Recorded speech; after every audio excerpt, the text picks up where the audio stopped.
D'abord, avant d'écouter ce que va nous dire Hervé Gattegno, bonjour Hervé. Bonjour. Je voudrais rappeler que la 6e édition des trophées PME Bougeons-nous est lancée depuis quelques semaines. Cette année, les 6 lauréats nationaux gagneront chacun 100 000 euros. Mais oui, d'espace publicitaire sur RMC. Oui, oui. Là, je croyais que c'était un gagnant, c'est non, chacun. Non, chaque gagnant. Vous vous rendez compte, pour votre cadeau. entreprise, vous avez droit à 100 000 euros d'espace publicitaire sur RMC. Alors, votre PME est artisanale, innovante, bienveillante pour ses salariés, une jeune entreprise qui monte, qui exporte ou qui travaille dans le secteur du développement durable.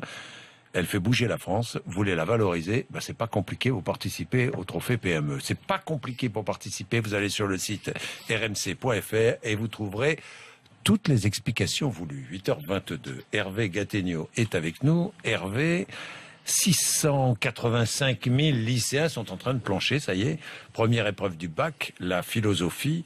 Vous en profitez pour appeler au changement ce matin. Mon cher Hervé, votre parti pris, la réforme du bac s'impose autant que celle du collège. Pour quelle raison? Vous savez, le bac, c'est un de ces symboles que la France aime tellement qu'on n'ose pas y toucher. C'est comme une sorte de monument poussiéreux. À quoi ose-t-on toucher dans ce pays? Pas grand-chose. Vous savez que ça remonte à Napoléon, le baccalauréat. 1808. Et sous sa forme actuelle ou presque à 1925 à peu près, donc il y a près d'un siècle. Tout a évidemment changé pour les lycéens depuis ce temps-là, aussi bien l'accès au savoir qui s'est extraordinairement ouvert que l'accès au monde du travail qui lui malheureusement a tendance à se refermer de plus en plus. Le paradoxe, c'est que le bac reste un enjeu très important, une épreuve à tous les sens du mot, mais qu'au fond tout le monde sait bien qu'il ne sert plus à grand-chose. Trop d'élèves l'obtiennent pour que ce soit une vraie sélection et statistiquement on est bien obligé de dire que le bac conduit plus à l'échec qu'à la réussite dans notre pays. Donc c'est un examen qui devrait être sérieusement réexaminé. Tous les ministres de l'éducation qui se sont succédés ont eu des idées au sujet du bac. Personne n'a rien fait, mais on n'a rien fait. Quelques petites mesurettes. Ils ont eu des idées. C'est encore le cas de François Fillon ces derniers jours. Pourquoi est-ce que ça ne se fait jamais, cette réforme? Vous savez, alors il y a l'argument classique, c'est que changer le bac, ça obligerait à changer tout le système en partant du bas, donc c'est très compliqué. Bon, en réalité, c'est pas forcément si compliqué que ça. Et puis, ce serait bien plus simple que de toucher au collège, ce qu'on est en train de faire, et à mon avis, à juste titre. Alors, il y a aussi l'autre argument qui est le conservatisme des syndicats de profs, qui par principe ne veulent rien changer, y compris ce qui ne marche pas.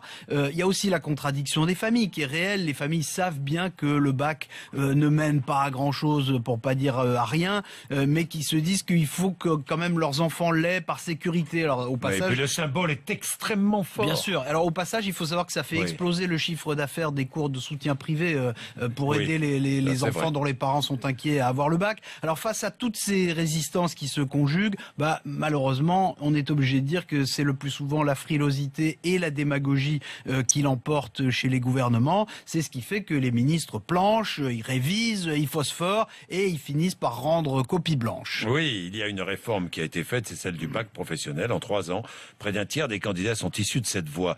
C'est une réussite? Non, je crois que c'est plutôt une fausse bonne idée en réalité. Le bac pro en soi, c'est pas une mauvaise chose, au contraire. Il a été institué il y a 10 ans pour arriver au départ à une meilleure formation des futurs ouvriers et en même temps, parce que la politique est partout, pour satisfaire à un objectif ultra démagogique qui avait été fixé, qui était celui de 80% de bacheliers dans une classe d'âge. Aujourd'hui, on est à peu près à 77%. Alors c'était le comble de l'égalitarisme parce que ça a fait baisser le niveau d'exigence sur le bac, si bien qu'aujourd'hui l'accès à l'université se fait pratiquement entièrement sur dossier, et le bac pro, lui, il a été perverti puisque avec la montée du chômage, ceux qui sont tentés de poursuivre des études, ceux qui ont le bac pro sont de plus en plus tentés de poursuivre des études après, et ces études débouchent malheureusement souvent sur des impasses. Au total, le bac pro, on peut dire qu'il a revalorisé l'image des filières professionnelles, mais il y a toujours en France de plus en plus de jeunes peu ou mal formés. Donc, malheureusement, c'est un échec. Vous voulez une réforme du bac, mais quelle réforme proposez-vous? Dans quelle direction doit-on aller? Écoutez, il y a une chose qui est très claire, c'est qu'il faut non pas rééquilibrer l'importance du contrôle continu dans le bac, il faut substituer le contrôle continu à l'examen sur table, le jour J, qui est inutilement stressant et qui ne rend rend pas compte du vrai niveau de l'élève, parce que c'est quand même ça la question, c'est de savoir quel niveau ont vraiment les élèves. Et ça coûte une fortune. Du coup, on pourrait faire du bac un simple diplôme, disons, de fin de cycle, en instituant un examen différent à côté de cela, pour l'entrée à l'université, un examen où du coup les candidats passeraient les matières qui correspondent à la filière de leur choix, c'est-à-dire les sciences pour ceux qui veulent faire médecine, les maths pour ceux qui veulent devenir ingénieurs, les lettres et l'histoire pour les juristes, etc. Ce serait plus motivant, ce serait mieux ciblé, c'est le modèle qui marche dans les pays anglo-saxons ou en Espagne. Ce qui est sûr, c'est qu'il faut arrêter de considérer le bac comme un tabou, alors que c'est notre système éducatif, et notamment les élèves, qui sont à bout. Oh là, ben dites-moi.